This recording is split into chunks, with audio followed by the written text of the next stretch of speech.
So, అంటే మన Chiranjeevi hospitals అంటే ప్రతి ఒక్కరికి నోటెడ్ ఏంటంటే వెరికోస్ వెయిన్స్‌కి సంబంధించిన ట్రీట్మెంట్స్ ఏవైతే ఉంటే ఇక్కడ ఖచ్చితంగా వెళ్ళొచ్చు అని. బట్ మనది వాస్కులర్‌కి సంబంధించిన ఏ ప్రాబ్లమ్స్ ఉన్నా గానీ దానికి కూడా మనం ట్రీట్మెంట్స్ ఇస్తున్నాం గదా!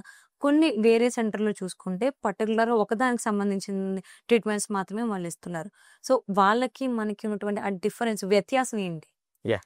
ఇది వాస్కులర్ సెంటర్ అమ్మా. అంటే కంప్లీట్ ఒక వాస్కులర్ సర్జరీలో ఉండే అన్ని అంశాలు లైక్ ఆర్టీరియల్ డిసీజెస్ కానీ, వీనస్ డిసీజెస్ కానీ, లింఫాటిక్ ప్రాబ్లమ్స్ గానీ, ఇందాక మనం మాట్లాడుకుంటున్నట్టు స్ట్రోక్ సమస్యలకు గానీ, హ్మ్.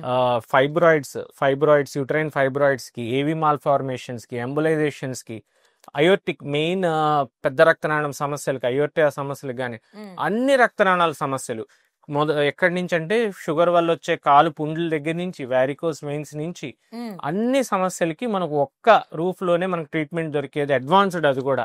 వాస్కులర్ సంబంధించిన అన్ని ట్రీట్మెంట్స్ దొరికేది మన చిరంజీవి వాస్కులర్ హాస్పిటల్ అని మనం చెప్పుకోవచ్చు. So, okay. దీనిలో మీకు ఎక్స్‌క్లూజివ్ వాస్కులర్ సెంటర్. నేను ఓన్లీ ఒక వారికోస్ వెయిన్స్ మాత్రమే కాదు. ఇదొక ఒక సర్జరీ, ఒక రేడియాలజీ సెంటర్ లాగా కాదు. It is hmm. కంప్లీట్‌లీ ఒక వాస్కులర్ కింద ఏమేమి ట్రీట్మెంట్స్ ఉన్నాయో ఏ టు జెడ్.